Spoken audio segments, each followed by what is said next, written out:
आप सभी को देवउठनी एकादशी की हार्दिक शुभकामनाएं। आज के इस वीडियो में आप सभी श्रवण करेंगे देवोत्थान एकादशी की 3 पौराणिक कथाएं। इस कथा का श्रवण करने से भक्तों की सभी मनोकामनाएं बहुत ही जल्द पूरी हो जाती है। उसके जीवन के सभी कष्ट दूर हो जाते हैं। वह सभी सांसारिक सुख को भोग कर अंत में मोक्ष को प्राप्त करता है। भगवान विष्णु के साथ माता लक्ष्मी की भी कृपा प्राप्त होती है। घर धन धान से भरा रहता है। तो आइए भगवान के चरणों का ध्यान करते हुए देवोत्थान एकादशी की व्रत कथा को सुनते हैं। लेकिन आप कथा को पूरा श्रवण करें, आधा अधूरा बीच में छोड़कर ना जाएं। किसी भी व्रत कथा को आधा अधूरा बीच में नहीं छोड़ा जाता है। लेकिन उससे पहले कथा को अगर आपने लाइक नहीं किया है तो कथा को लाइक कर कमेंट बॉक्स में जय श्री कृष्णा जरूर लिखिएगा। चलिए अब कथा को प्रारंभ करते हैं। पौराणिक कथा के अनुसार एक राज्य में सभी लोग एकादशी व्रत रखते थे।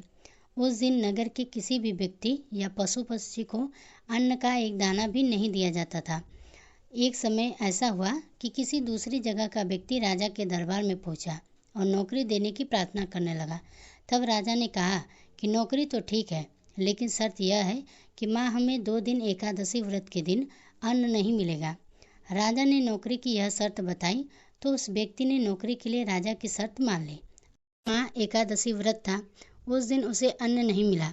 उसे फलाहार की सामग्री दी गई। वह राज दरबार में पहुंचा और राजा से कहने लगा कि फलाहार से उसका पेट नहीं भरेगा, उसे अन्न चाहिए। यदि अन्न नहीं खाएगा तो उसके प्राण निकल जाएंगे। वह राजा के सामने गिड़गिड़ाने लगा। राजा ने उस व्यक्ति को नौकरी की शर्त याद दिलाई, फिर भी वह राजा से अन्न की मांग करता रहा। उसकी स्थिति को देखकर राजा ने उसे अन्न देने का आदेश दिया।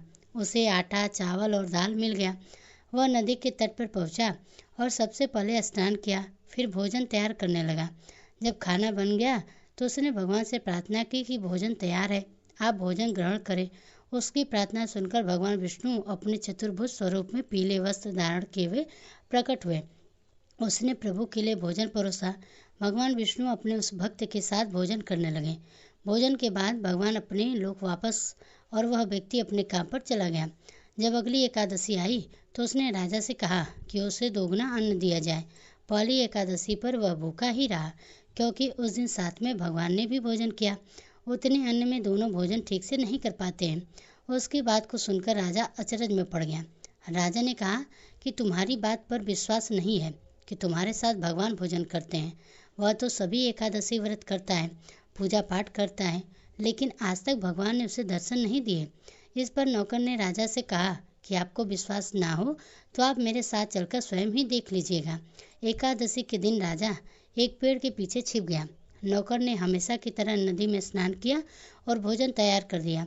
उसने कहा कि भगवान भोजन तैयार है, आप भोजन ग्रहण करें। इस बार भगवान नहीं आए।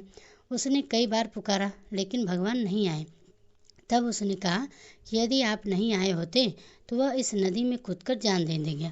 उसने फिर भगवान को पुकारा लेकिन भगवान नहीं आए तो वह नदी में कूदने के लिए आगे बढ़ा। तभी भगवान प्रकट हो गए और उसे रोक लिया। वे उसके साथ बैठकर भोजन किए। उसके बाद उसे अपने विमान में बैठा लिया और अपने साथ अपने धाम को ले चले गए।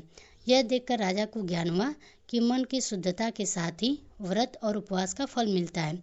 उसके बाद से राजा भी पवित्र मन से व्रत और उपवास करने लगा। जीवन के अंत में उसे भी स्वर्ग की प्राप्ति हुई। तो दोस्तों, यह थी देवउठनी एकादशी की प्रचलित कथा। अब आइए सुनते हैं दूसरी कथा। एक राजा था, उसके राज्य में प्रजा सुखी थी। एकादशी को कोई भी अन्न नहीं बेचता था, सभी लोग फलाहार करते थे। एक बार भगवान ने राजा की परीक्षा लेनी चाहिए। भगवान ने एक सुंदरी का रूप धारण किया तथा सड़क पर बैठ गए। तभी राजा उधर से निकला और सुंदरी को देखकर चकित रह गया। उसने पूछा, हे सुंदरी, तुम कौन हो और इस तरह यहाँ क्यों बैठी हो? तब उस सुंदरी स्त्री बने भगवान बोले, मैं निराश्रित हूँ, नगर में मेरा कोई आना जाना या कोई किसी से पहचान नहीं है, किससे सहायता मांगू? राजा उसके रूप पर मोहित हो गया था। वह बोला, तुम मेरे महल में चलकर मेरी रानी बनकर रहो। सुंदरी बोली, मैं तुम्हारी बात मानूंगी, पर तुम्हें राज्य का अधिकार मुझे सौंपना होगा। राज्य पर मेरा पूर्ण अधिकार होगा। मैं जो भी बनाऊंगी तुम्हें खाना होगा। राजा उसके रूप पर मोहित था, अतः उसने उसकी सभी शर्तें स्वीकार कर लीं। अगले दिन एकादशी थी। रानी ने हुक्म दिया कि बाजारों में अन्य दिनों की तरह ही अन्न बेचा जाए। उसके घर में मांस मछली आदि पकवाई कर परोसकर राजा के सामने खाने के लिए कहा गया। यह देखकर राजा बोला, रानी एकादशी है, मैं तो केवल फलाहार ही करूँगा। तब रानी ने शर्त याद दिलाई और बोली, आपको खाना है तो खाओ, नहीं तो मैं बड़े राजकुमार का सिर काट लूँगी। राजा ने अपनी स्थिति बड़ी रानी से कही तो बड़ी रानी बोली, महाराज धर्म ना छोड़ें, बड़े राजकुमार का सिर दे दें।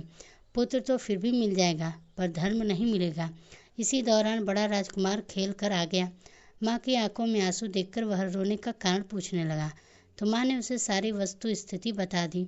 तब वह बोला, मैं सिर देने के लिए तैयार हूँ, पिताजी के धर्म की रक्षा होगी, जरूर होगी। राजा दुखी मन से राजकुमार का सिर देने को तैयार हुआ तो रानी के रूप में भगवान विष्णु ने प्रकट होकर असली बात बताई। राजन, तुम इस कठिन परीक्षा में पास हुए। भगवान प्रसन्न मन से राजा से वर मांगने को कहा तो राजा बोला, आपका दिया सब कुछ है, हमारा उद्धार करें। उसी समय वहाँ एक विमान उतरा। राजा ने अपना राज्य पुत्र को सौंप दिया और विमान में बैठकर परम धाम को चला गया। ऐसा भी कहा जाता है कि इस कथा को कोई भी व्यक्ति सच्चे मन से सुनते हैं तो ऐसे व्यक्ति को यम की यातनाएं नहीं सहनी पड़ती। देखिए, शास्त्रों में कहा गया है कि प्रातः काल में स्नान कर भगवान श्री हरि की आराधना करने के बाद व्यक्ति को अपना उपवास उन्हें अर्पित कर देना चाहिए और इस व्रत के पूर्ण को प्राप्त करने हेतु व्रत के पालना के साथ मन में ही श्री हरि का स्मरण करना चाहिए। एकादशी का व्रत पूर्ण करने के लिए उसका निर्धारित समय के अंदर ही पालन करना अत्यंत आवश्यक होता है।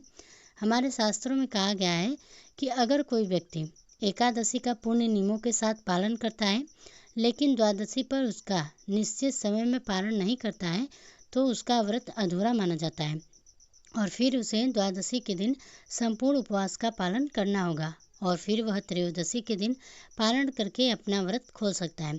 तो इसलिए जितना महत्वपूर्ण है एकादशी व्रत का पालन करना, उतना ही महत्वपूर्ण है द्वादशी तिथि पर उसका निर्धारित समय में योग्य विधि से पालन करना। एकादशी व्रत का पालन करने से के लिए सर्वप्रथम एकादशी के अगले दिन यानी कि द्वादशी पर ब्रह्म मुहूर्त में उठकर प्रातः काल स्नान आदि से निवृत्त हो जाएं, स्वयं को शुद्ध कर लें। उसके बाद जिस प्रकार आपने एकादशी के दिन भगवान की मंगला आरती की थी उसी प्रकार से द्वादशी के दिन भी आप भगवान की मंगला आरती करें या फिर उनका दर्शन करें। उसके बाद तुलसी देवी की पूजा करें, उन्हें जल अर्पण करें और उनकी कम से कम 3 बार प्रदक्षिणा जरूर करें। और याद रहे, द्वादशी के दिन हम तुलसी पत्र नहीं तोड़ते हैं, इसलिए यदि आपको भगवान को भोग लगाने के लिए तुलसी पत्र की आवश्यकता है तो उसे एक दिन पहले ही तोड़कर रख लें। अब तुलसी देवी के समक्ष बैठकर हरे कृष्ण महामंत्र की निश्चित संख्या में माला का जप करें। जब आपके प्रातःकालीन दैनिक पूजा कार्य समाप्त हो जाएं, तो फिर आप भगवान को अर्पित करने के लिए अपनी क्षमता के अनुसार स्वादिष्ट अन्न भोग तैयार करें। उसके बाद उसमें तुलसी पत्र रखकर उसके ऊपर गंगा जल छिड़ककर भगवान को अर्पित करें। प्रयास कीजिएगा कि पारण समय से पहले ही करें। यह सारे कार्य समाप्त कर लें। उसके बाद संभव है तो अपने घर में किसी ब्राह्मण को आमंत्रित कीजिए, उन्हें सम्मानपूर्वक आसन प्रदान करिए, उन्हें भगवान को जो भी भोग लगाया था उसी को प्रसाद के रूप में अर्पित करने दें। जब वे इस प्रसाद से संतुष्ट हो जाएं, तो फिर उन्हें अपनी क्षमता के अनुसार कुछ न कुछ दान अवश्य कर दें। इस व्रत का पालन करते समय दान देना अत्यंत ही आवश्यक होता है। दान के विषय में पद्म पुराण में शील व्यास जी कहते हैं कि लक्ष्मी की प्रसन्नता के लिए कलयुग में परम पद की प्राप्ति करने वाले मनुष्य को सदा ही दान करना चाहिए। दान देने से आपकी लक्ष्मी का शुद्धिकरण होता है और जब आप उसे भगवान के सम सेवा में लगाते हैं तो वे आप पर अधिक प्रसन्न होती हैं और सदैव आपके घर में निवास करती हैं। इसलिए प्रत्येक व्यक्ति को अपनी क्षमता के अनुसार कुछ न कुछ दान अवश्य करना चाहिए। अब देखिए, कई बार ऐसा होता है कि घर पर किसी ब्राह्मण को या वैष्णव को आमंत्रित करना संभव नहीं होता है, तो ऐसे समय में आप क्या किया जाए? तो ऐसी स्थिति में आपके पास 2 विकल्प है। पहला यह है कि आप भगवान को भोग अर्पित कीजिए और उसे अपने नज़दीक के किसी मंदिर में जाकर पुजारी को या किसी ज़रूरतमंद को दे आइए। दान की लक्ष्मी आप मंदिर में दीजिए। अगर इस प्रकार भोजन नहीं दे सकते हैं तो कम से कम अपने आसपास के किसी मंदिर में जाकर कुछ न कुछ दान देकर आइए या फिर गौ माता को घास या रोटी खिलाइए। अगर आपको लगता है कि इतना भी समय आपके पास नहीं है तो आप घर में ही भगवान से प्रार्थना कीजिए, अपना एकादशी व्रत उन्हें समर्पित कीजिए।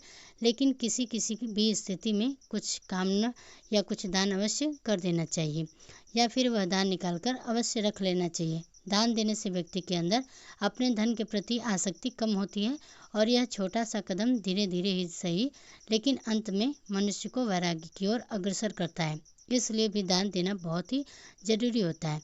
तो चलिए अब आइए जानते हैं देवउठनी एकादशी की पारण की जो समय है वह कब है। तो देखिए 13 नवंबर की सुबह 6:42 से सुबह 8:51 तक आप देवउठनी एकादशी व्रत का पारण कर सकते हैं।